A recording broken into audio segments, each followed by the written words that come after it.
They called the cops because our lawn grass was 3 inches tall. That's not a joke, that's exactly how it began.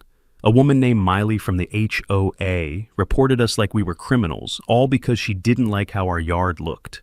She thought we'd just apologize, mow it down, and disappear. What she didn't know was we weren't the kind of family you push around, and definitely not the kind you spy on. What followed, it unraveled everything and nearly took the whole neighborhood with it. If you've ever had to deal with a nightmare neighbor, you'll want to stick around. Tell me in the comments if this sounds familiar. My family had just moved to Maple Grove Estates 3 weeks earlier, full of optimism about our fresh start in suburbia. You know the type of place.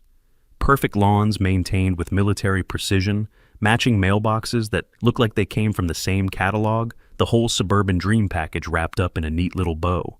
My wife Rachel and I thought it would be great for our kids, Tyler, who's 10 and full of energy, and Jake, who's 12, and getting into that phase where everything adults do is automatically suspect.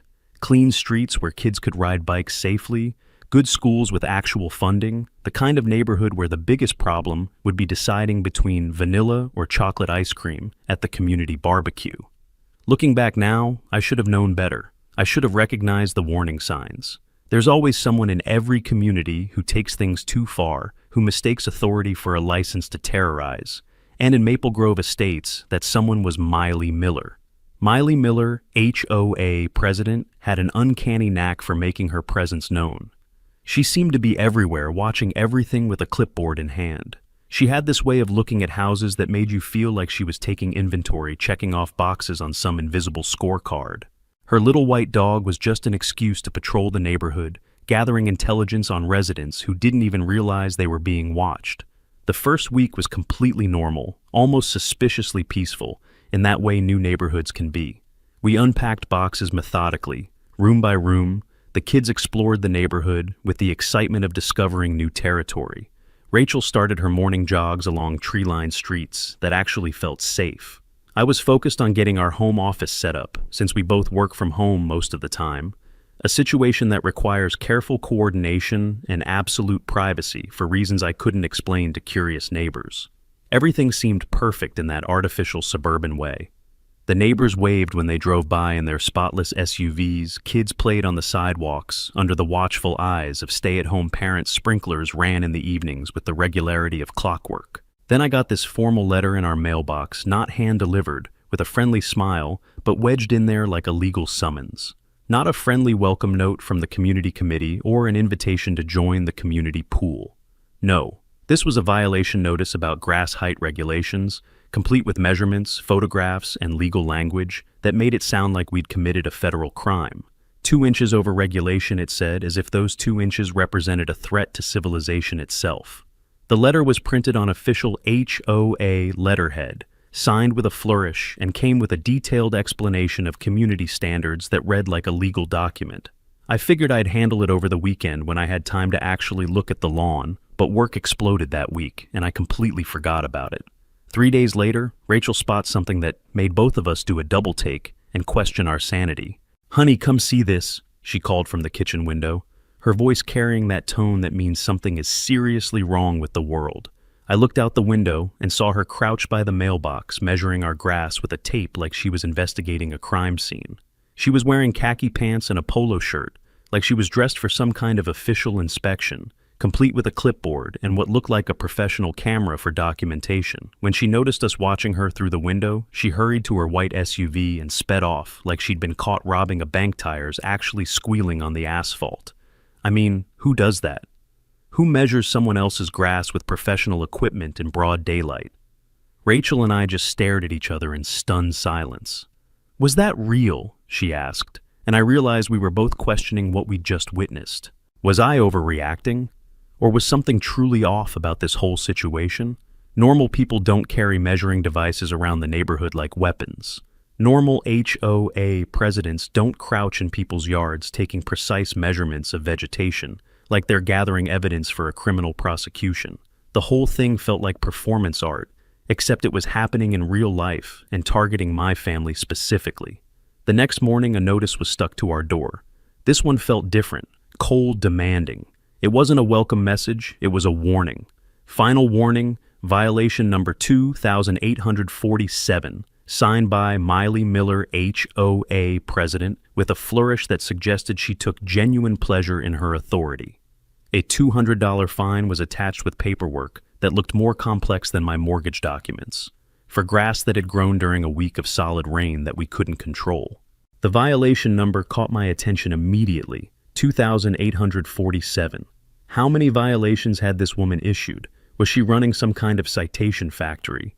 I started keeping a simple log after that, documenting every interaction, every letter, every strange encounter. Date time, what happened, witnesses present. It's a habit from work. I guess this compulsive need to document everything, because you never know when you'll need to present evidence. At the time, I thought I was being paranoid, maybe overreacting to what could be standard suburban bureaucracy. Maybe I should have just paid the fine and moved on, kept my head down and blended in. I don't know. But something about the aggressive tone in that letter made me want to understand what we were dealing with. The language was unnecessarily harsh, almost threatening, like she was trying to establish dominance rather than maintain community standards. This wasn't a friendly reminder about property maintenance. This was a declaration of war disguised as administrative procedure. Tyler came home from school that Tuesday with news that made my blood run cold and confirmed my worst suspicions about what we were dealing with. Tyler came home, his face pale. "Dad, there's a lady asking about us, about our schedules, our cars. She's been asking everyone." My stomach dropped. Work schedules, vehicle information for a grass violation. That's when I realized we weren't dealing with an overzealous HOA president who just cared too much about property values. We were dealing with someone who was conducting systematic surveillance on my family, gathering intelligence like we were suspects in some kind of criminal investigation.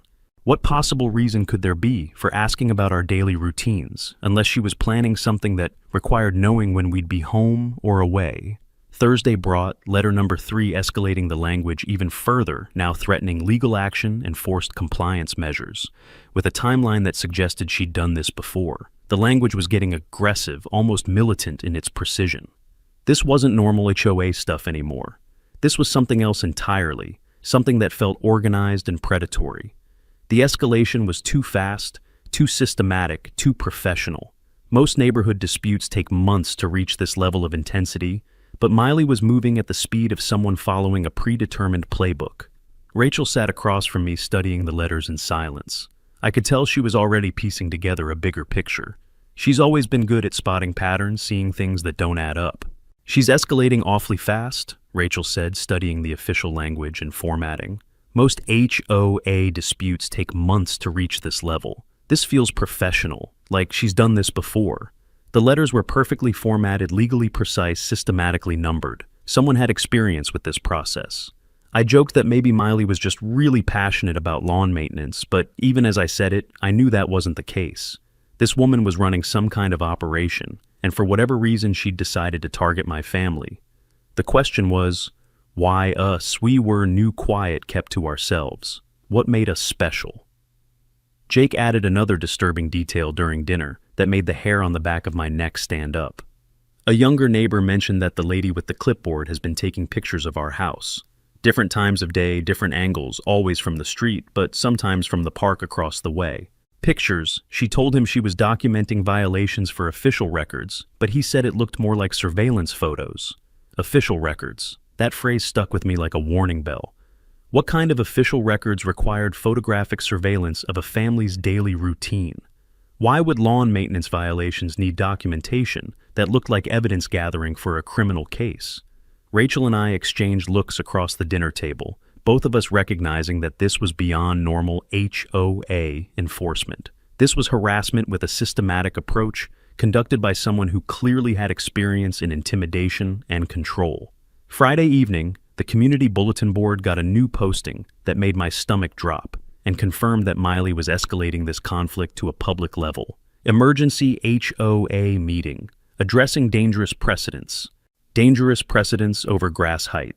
The language was deliberately inflammatory, designed to make our family sound like a threat to community safety.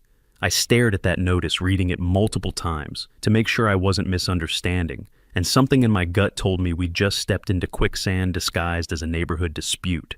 That's when I realized we weren't just dealing with an overzealous HOA president. This woman was watching us, tracking every move. The community center felt like a courtroom when we walked in Thursday night, complete with the oppressive atmosphere of judgment and condemnation. Miley had set up a full presentation system that would make corporate executives jealous. Projector microphone easel with poster boards, even a laser pointer for emphasis. She was wearing a business suit, like she was prosecuting a federal case, her hair pulled back in a severe bun that made her look like a prosecutor from a legal drama. I'm not even sure why she needed a microphone for 30 people, but there she was testing the sound levels like she was about to deliver the State of the Union address to a joint session of Congress. The room was arranged with chairs in rows facing her presentation area, and she'd positioned herself behind a podium like a prosecutor addressing a jury about to deliver a death sentence.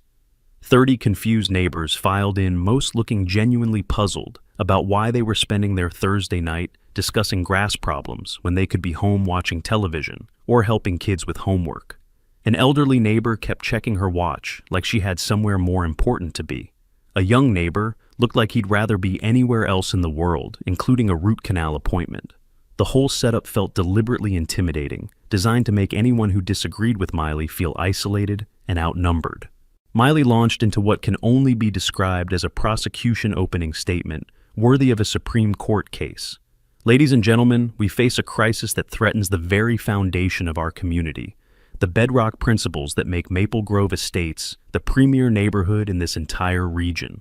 A crisis really over lawn maintenance. She clicked to aerial photos of our neighborhood somehow obtained from the city planning office through channels that probably cost taxpayer money. Our house was circled in red marker like a crime scene, highlighted and annotated like evidence in a murder trial. Property values depend on standards. Standards depend on compliance. Compliance depends on consequences. She paused dramatically between each sentence, letting the words sink in like she was delivering the Gettysburg Address. She wasn't talking about lawn care anymore. She was talking about control, about establishing a hierarchy where she sat at the top, making decisions about other people's lives. The way she emphasized each word, the systematic approach to her presentation, the professional quality of her visual aids.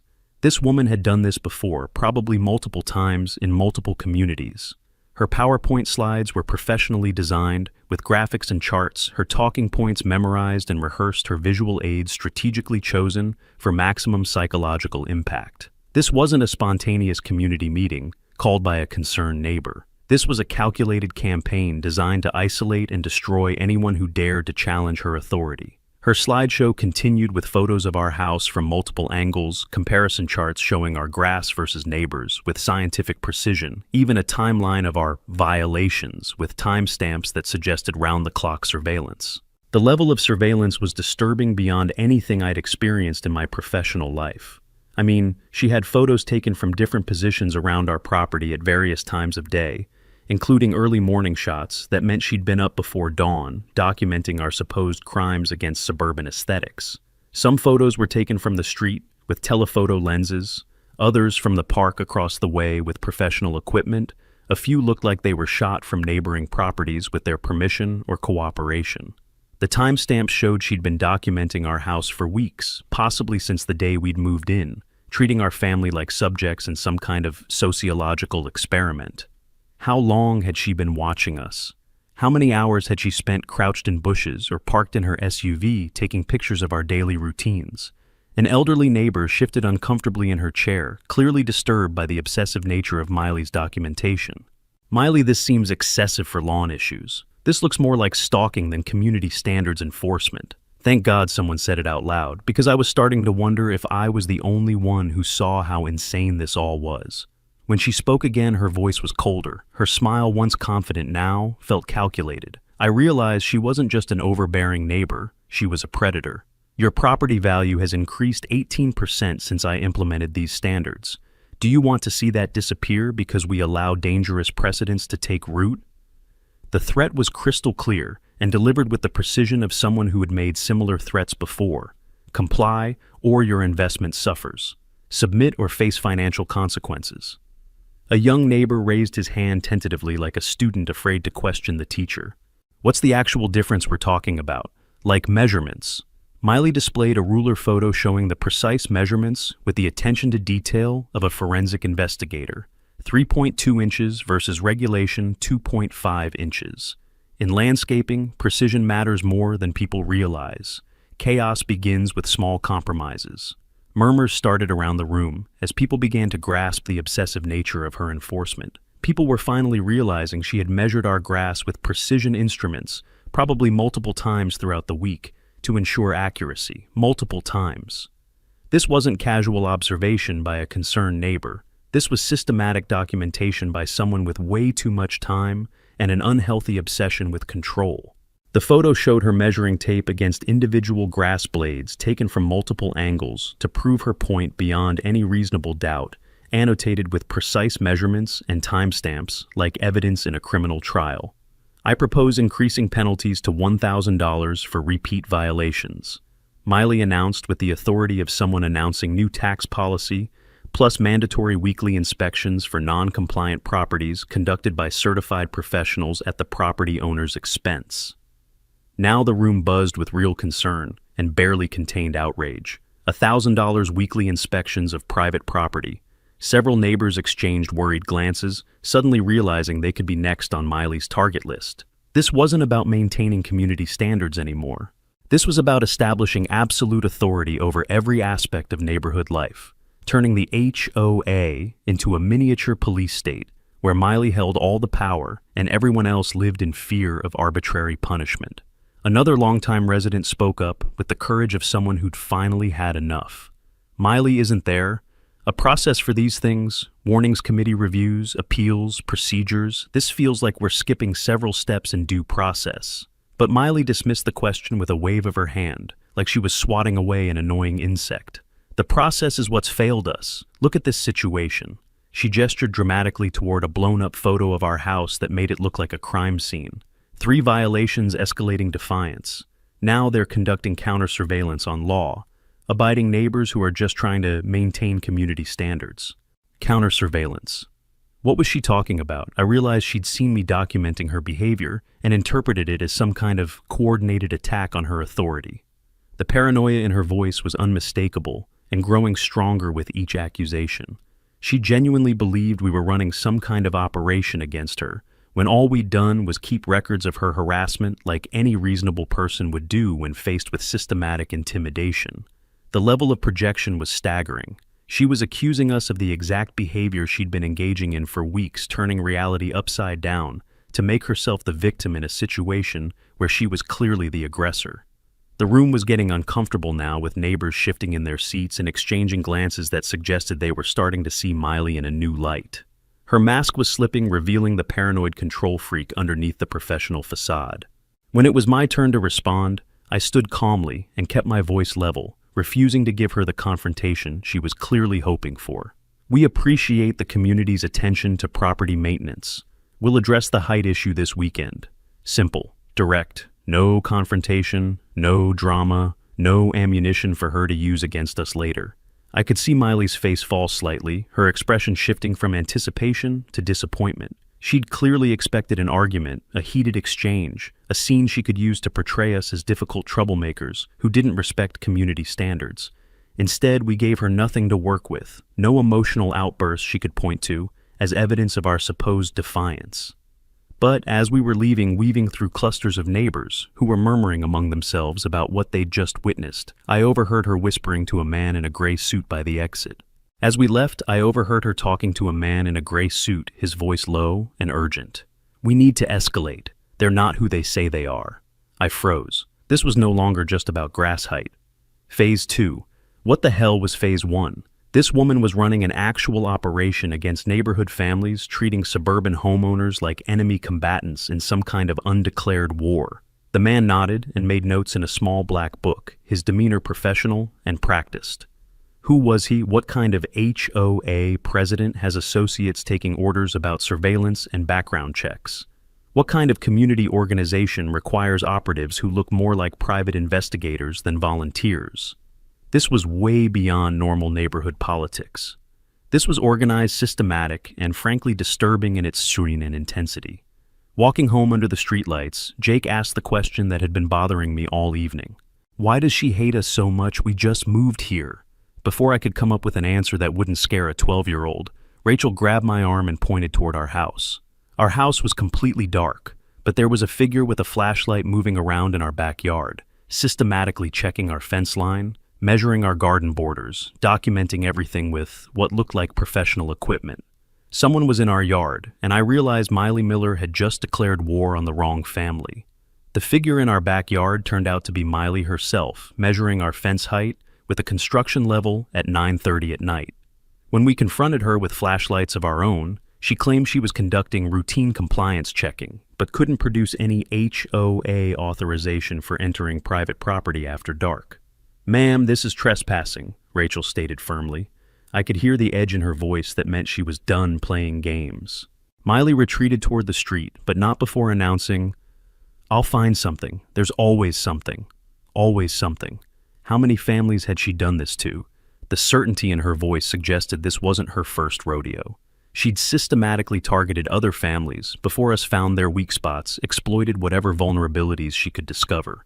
That's when I realized we needed to stop playing defense and start gathering our own intelligence.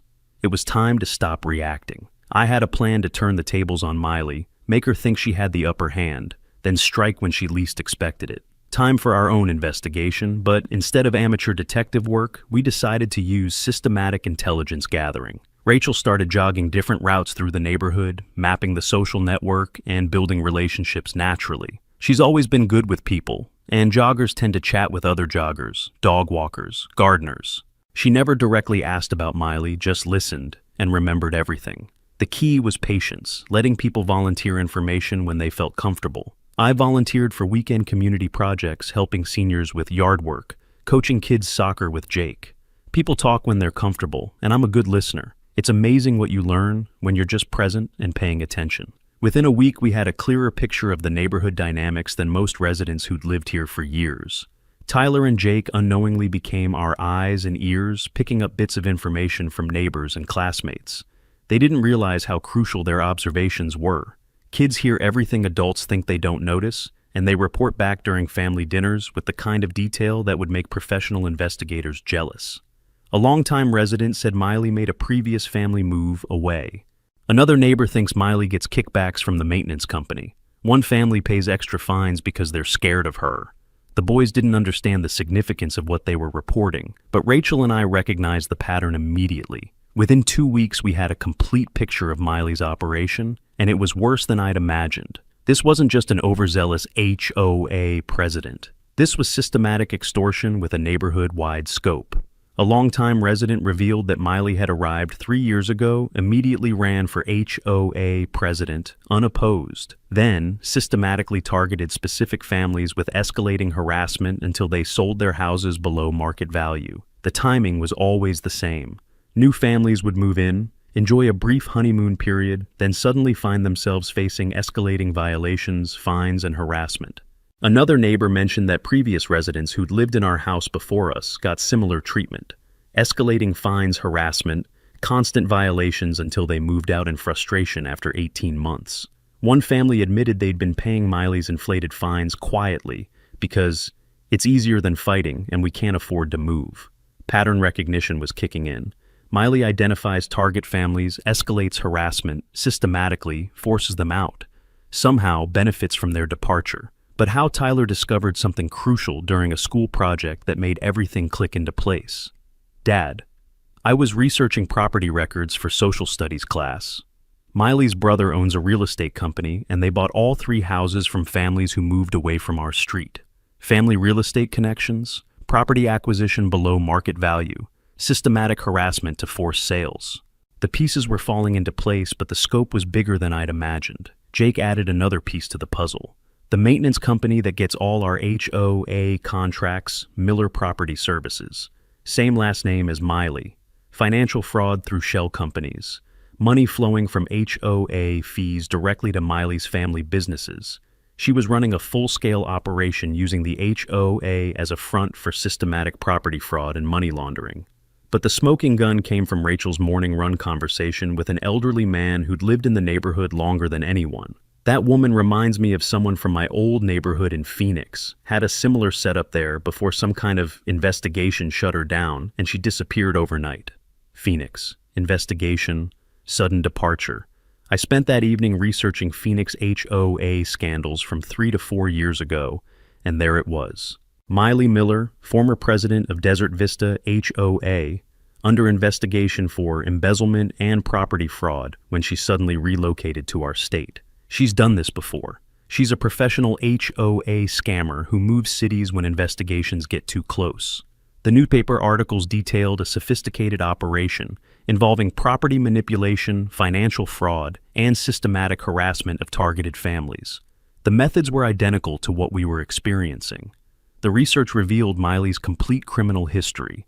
4 different cities, 4 different HOA scams, millions of dollars in fraudulent transactions. Each time she'd establish control target families, force them out, profit from their desperation, then disappear when law enforcement got close. She was like a locust moving from community to community, consuming everything valuable, then moving on. But Miley Miller had made one critical error in judgment. She was running the same playbook on federal agents who specialize in financial crimes. Looking at Miley's criminal history spread across my desk that night, I realized we weren't her first victims, but if I had anything to say about it, we might be her last. Monday morning, Miley escalated beyond neighborhood politics into something that would change everything. I was working from my home office when squad cars arrived. No sirens, but full-light bars flashing, creating a spectacle that drew neighbors from their houses to watch the drama unfold. Through the window, I could see 2 officers and Miley standing beside them, pointing at our house like she was directing a raid. She was animated, gesturing wildly, clearly trying to convince the officers that we posed some kind of immediate threat to the community.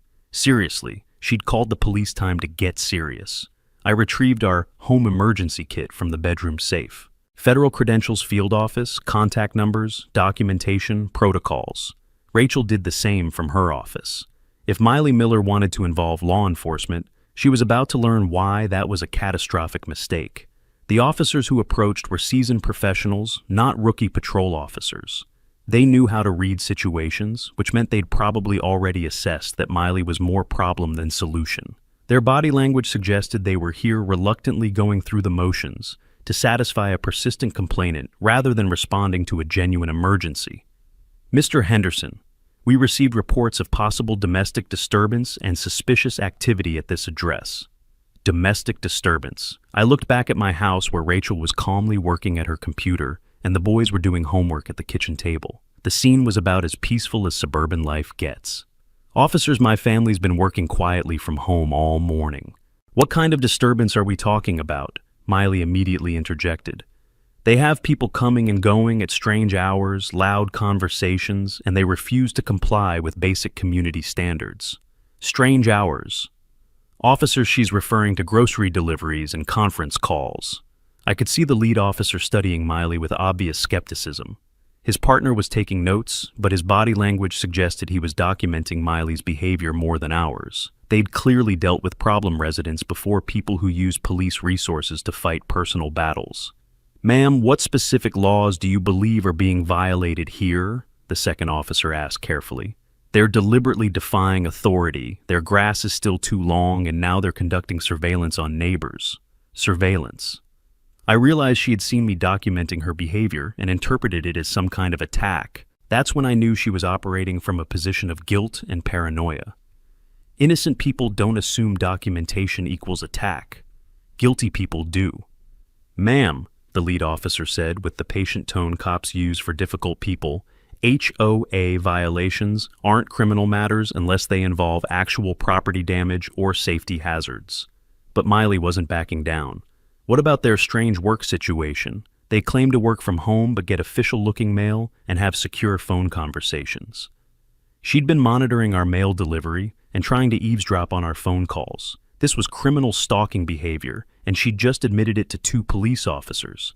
I couldn't believe she was actually helping us build a case against her. The officers exchanged glances, clearly recognizing that Miley had just confessed to federal crimes. Monitoring mail, attempting to intercept communications, conducting surveillance on private citizens. Each admission made their job easier and our case stronger. Officers, I said, producing my documentation folder. I'd like to report systematic harassment by Miley Miller, including trespassing mail monitoring and attempted surveillance of private communications. The lead officer reviewed my timeline carefully. Dates, photos, witness statements, everything organized and professional. His expression grew increasingly serious as he flipped through the evidence. This wasn't some neighbor dispute over property lines. This was systematic criminal harassment with federal implications. Mrs. Miller taking photographs of private property without consent and monitoring someone's mail could constitute stalking under state law. Miley's confident facade cracked for the first time. Miley's smile faded into something far colder. Her eyes, once sweet now, felt calculating, as if she was watching us like prey. I'm protecting this community. I have every right to enforce standards. But the officers weren't buying it anymore. They'd seen enough evidence to know who the real problem was. You have the right to file complaints through proper channels, the lead officer replied firmly. You don't have the right to conduct surveillance or trespass on private property. The officers prepared to leave, but the lead officer paused, glancing at the federal parking permits visible through our garage window. His eyes met mine briefly, professional recognition passing between law enforcement officers. He knew. Not everything, but enough to understand we weren't ordinary suburban residents. Mr. Henderson, if you continue experiencing harassment, don't hesitate to contact us directly. After they left, Miley stood in our driveway, humiliated and furious. The neighbors who had gathered to watch were murmuring among themselves, clearly seeing her in a new light. You think you've won? I have connections in this city that go way higher than local police. What kind of connections was she talking about? Miley. Rachel stepped outside. What exactly are you threatening? But Miley was already walking away, phone pressed to her ear, speaking rapidly to someone in hushed, urgent tones.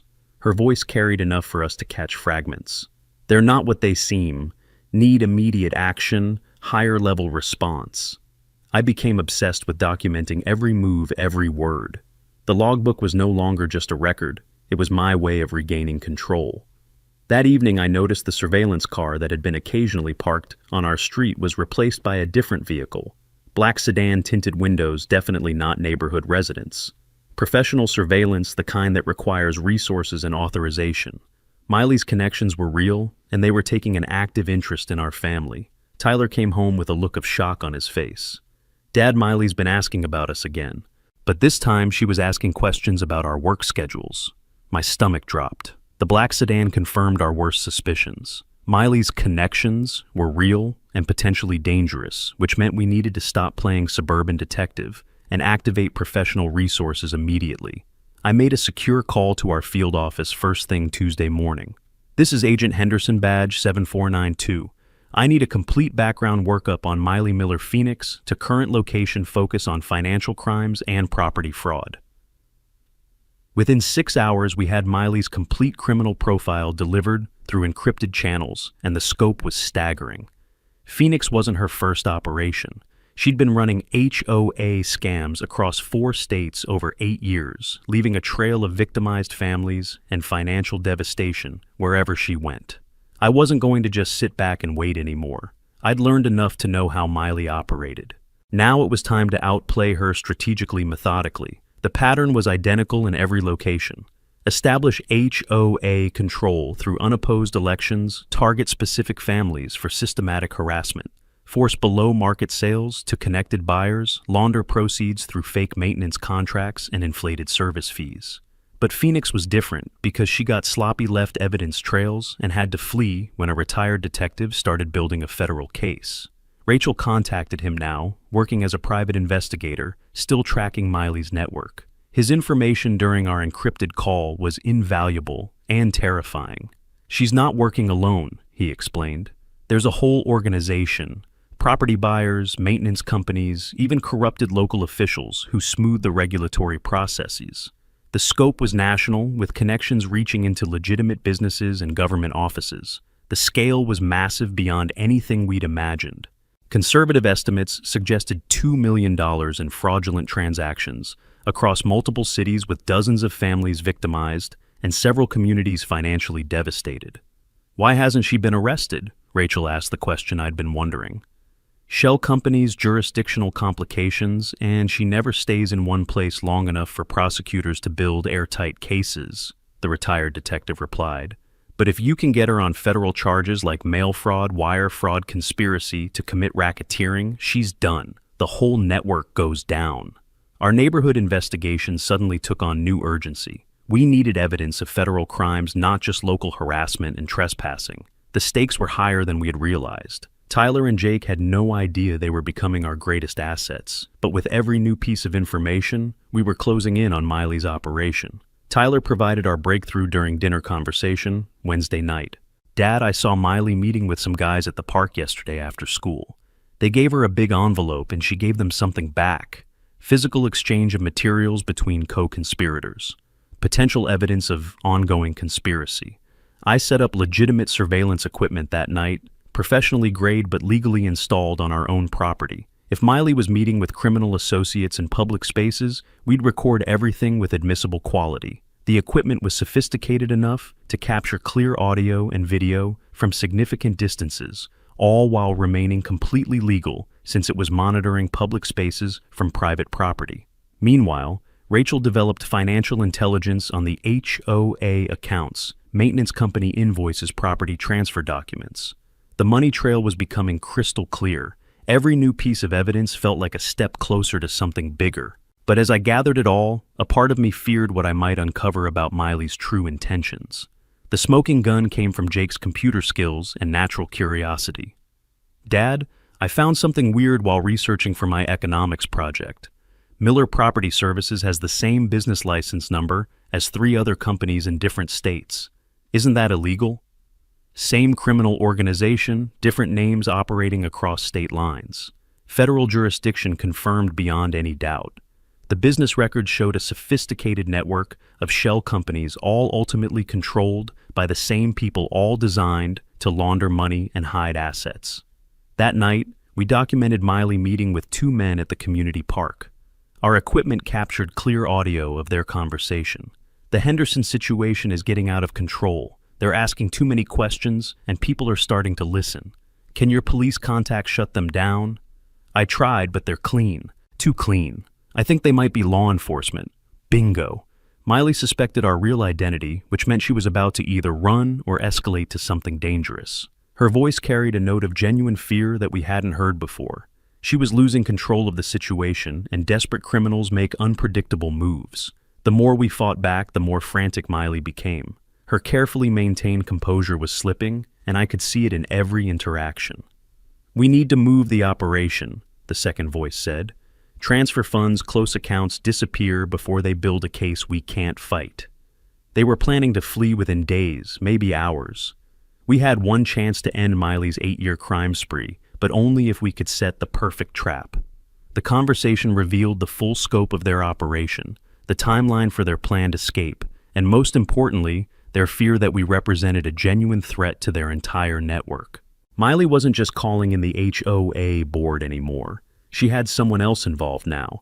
I couldn't shake the feeling that she was planning something far worse.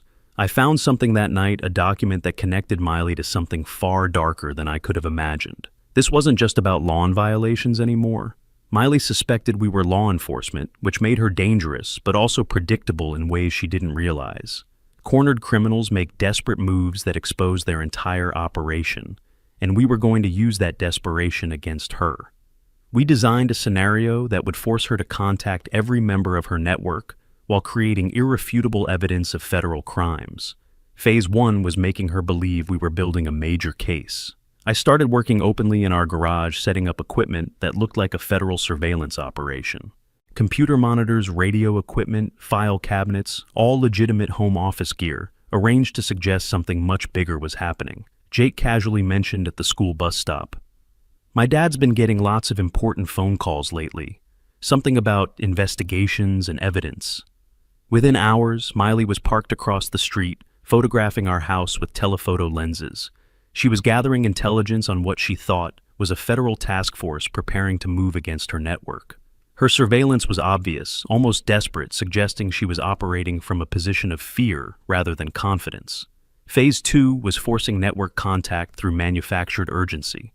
Rachel spread word through neighborhood channels that The Henderson family seems to be preparing for something big this weekend. Official visitors to a suspected federal operation would terrify any criminal network into immediate action. Miley took the bait faster than we'd anticipated. Our surveillance captured her, making frantic phone calls from her front yard within the hour. Call 1 to an unknown number. They're federal agents. I need extraction protocols activated immediately. Call 2 to a different contact. Transfer all funds to backup accounts. Shut down Miller Property Services by Friday. Call 3 to someone she called the boss, and this one made my blood run cold. If they're building a case, we need to eliminate the problem permanently before they can testify. Eliminate the problem. Death threat against federal agents recorded in high definition, with timestamps and audio analysis ready for court. She'd just provided us with everything we needed to bring down her entire network. But Miley wasn't finished with her self-destruction. She called an emergency HOA meeting for that evening agenda listed as Addressing Dangerous Criminal Elements in Our Community. She was going to publicly accuse us of being federal agents while surrounded by neighbors creating witnesses to her knowledge of our real identity. Perfect. She was building our entire case for us while thinking she was protecting herself. I was running on fumes. Every letter, every cold stare from the neighbors chipped away at me. But when I looked at Rachel and the boys I knew, giving up wasn't an option. The meeting that night was packed with confused neighbors. Miley had brought visual aids like a courtroom presentation, telephoto photos of our house, speculation about our suspicious activities, even a timeline of federal cases in other cities that she claimed matched our arrival pattern. Ladies and gentlemen, Miley announced with the confidence of someone who thought she held all the cards, the Henderson family are not who they claim to be. Gasps around the room. An elderly neighbor looked shocked. A young neighbor appeared genuinely confused about why this mattered. Furthermore, Miley continued, I have evidence they're targeting law-abiding citizens for harassment using false pretenses. She was accusing federal agents of civil rights violations while simultaneously revealing she'd investigated our background through illegal channels. Tyler raised his hand with perfect innocent timing. Miley, how do you know so much about federal agents and investigations? Brilliant kid. Miley realized too late that she'd exposed expertise in areas no legitimate HOA president should understand. Important people who keep our community safe from government overreach. The room was watching Miley paint herself into a corner with every answer. Safe from what exactly? I asked. Are you saying our neighborhood is under some kind of federal threat? People we used to wave to now close their blinds. I heard whispers when I walked the dog. Miley had weaponized the neighborhood and we were her targets. She was spiraling, her carefully planned presentation falling apart as she realized she'd walked into a trap. This had stopped being about rules a long time ago. Miley was trying to destroy us piece by piece, so I changed tactics. I started thinking like her. She abandoned the meeting abruptly. This community will thank me when the truth comes out, but the truth was already out. Our recording equipment had captured everything, and our backup team had been monitoring from unmarked vehicles positioned around the community center. The neighbors were murmuring among themselves, clearly seeing Miley in a new light. Rachel wasn't just holding the house together, she was holding me together. She tracked records, organized our case files, and reminded me why we were doing this. I reached out to someone who owed me a favor, a lawyer with a reputation for flipping HOA boards inside out. As Miley stormed out, I knew tomorrow would bring either her arrest or her final desperate attack on my family. The pressure was getting to her, and desperate people do desperate things. Walking home that night, I felt the weight of everything we'd uncovered, everything we'd documented, everything we were about to unleash. The neighborhood felt different now, charged with tension, like the calm before a storm. Rachel took my hand as we walked up our driveway, both of us knowing that whatever happened next would determine not just our future in this community, but possibly our safety. The next morning, we found our answer. That night, someone dumped a bucket of red paint across our driveway. In the middle of it, spelled in shaky block letters, was one word: enough. That's when I knew Miley was slipping. Miley made her last stand at 4 a.m. Friday, and it was exactly the kind of desperate move we'd been expecting. Our security system woke us with alerts to movement in the backyard. Through night vision cameras, we watched Miley and 2 men approaching our house with what appeared to be gasoline containers and ignition devices. They were planning arson, destroying evidence while eliminating witnesses in one move. I activated emergency protocols while Rachel coordinated with backup teams already positioned around the neighborhood. Within 3 minutes, federal response units had surrounded our property with tactical precision. Miley had just escalated from financial fraud to attempted murder of federal agents. Miley and her accomplices were caught red-handed with accelerant and timing devices. Attempted arson of a federal agent's residence while the family was inside. Multiple felonies carrying life sentences. But we let them make one final mistake before moving in. As dawn broke, the entire neighborhood gathered to watch the arrests drawn by the commotion and flashing lights. News crews arrived within the hour, alerted by reports of a major HOA scandal involving federal agents. The scene was chaotic, but controlled with federal agents in tactical gear securing evidence, while local police managed the crowd of stunned neighbors. Miley in handcuffs and facing federal charges made one last desperate play for sympathy. These people are government agents who infiltrated our community illegally. They're the real criminals here. Perfect. She just publicly admitted to knowing our real identity while under arrest for attempting to murder us. I stepped forward, federal credentials clearly visible in the morning light. Special Agent Owen Henderson, Homeland Security, Financial Crimes Division. The crowd erupted in amazement and confusion. Rachel joined me. Special Agent Rachel Henderson, same division. Miley's face showed pure disbelief, then rage, then the desperate calculation of someone realizing they'd been outplayed at every step. I uploaded the HOA violation letters, the footage of her on our lawn, the whispering meetings into one tight video. Title, When the HOA President Thinks She Owns You. Ladies and gentlemen, I addressed our neighbors and the news cameras. For the past 6 months, we've been conducting an undercover investigation into a multi-state financial fraud operation using HOA corruption to launder criminal proceeds. An elderly neighbor gasped, "You mean all those maintenance contracts were fraudulent?" Yes.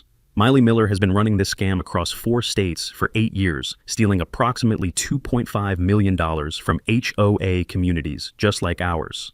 The arrests continued throughout the morning. Miley's entire network, property buyers, maintenance company, operators, corrupted local officials, all swept up in coordinated raids across 3 states. The scope of the operation was finally visible, with evidence boxes being loaded into federal vehicles and suspects being processed at multiple locations. The retired detective arrived from Phoenix specifically to witness Miley's final arrest. 8 years, he told the news cameras with obvious satisfaction. 8 years we've been chasing this organization. Miley being loaded into federal transport made one last threat that sealed her fate. You'll never stop all of us. This network is bigger than you know. Actually, Rachel replied calmly for the cameras. We already have. 18 arrests, 4 states complete, financial records recovered. Your network is finished. The room was packed. I walked in with a folder and a flash drive. When the projector lit up and the first clip played, Miley screaming at a neighbor over mailbox color gasps filled the room. Miley Miller received 25 years federal prison for fraud money, laundering, conspiracy, and attempted murder of federal agents. Her accomplices got sentences ranging from 5 to 15 years. The prosecuting attorney called it one of the most sophisticated HOA fraud cases in federal history. HOA fund recovery meant residents received full restitution, totaling $67,000. An elderly neighbor became the new HOA president, implementing transparent financial oversight and reasonable maintenance standards. Our cover story held perfectly. Neighbors viewed us as heroes who had sacrificed normal suburban life to protect communities from financial predators. Miley stammered. She reached for her notes, but her voice shook. Someone in the back muttered, "Enough of this." And just like that, the room turned. Tyler and Jake became local celebrities when the story broke nationally as the kids who helped catch criminals. Our house remained our home. The kids love their schools. Rachel enjoys morning runs without surveillance. And I've perfected the art of maintaining grass at exactly 2.5 inches. Sometimes I catch myself measuring it just to smile at the memory. The vegetable garden that had spelled smile got replanted to spell justice. Visible from Miley's old house, currently for sale at fair market value, to a lovely family with normal height grass and no criminal enterprises. 6 months later, Rachel and I received the Attorney General's Award for Excellence in Financial Crimes Investigation. Sometimes justice comes through high-speed chases and dramatic raids, but sometimes it comes through patient investigation, triggered by complaints about grass height. Miley Miller thought she was targeting another vulnerable family to exploit. Instead, she chose federal agents who specialized in exactly the crimes she was committing. Bad choice, Miley. Very bad choice. Funny thing, the grass still grows, the mailbox is still crooked, and we're still here. Miley last. I heard she moved 3 neighborhoods over, hopefully somewhere with fewer cameras. But 2 weeks ago, we got another letter, anonymous this time. Compliance check pending. Rachel thinks it's a prank. I'm not so sure. And honestly, I don't know if it even matters. Whether it's Miley or someone else, there's always going to be another clipboard, another rule, another person who thinks they can control what doesn't belong to them. But now we've got eyes open, records saved, and neighbors who finally started asking the right questions. Justice didn't come loud. It came slow, steady, and public. Maybe the real lesson here is sometimes the best revenge is just being too prepared to be messed with. If you've ever had to outsmart someone who crossed the line, I'd love to hear about it in the comments. And hey, if you like this one and want to support the channel, you can always hit that little thanks button down below. Thanks for hanging out. You watched it. You felt it. Now share it with someone who loves drama even more than you. That's the QA Stories way.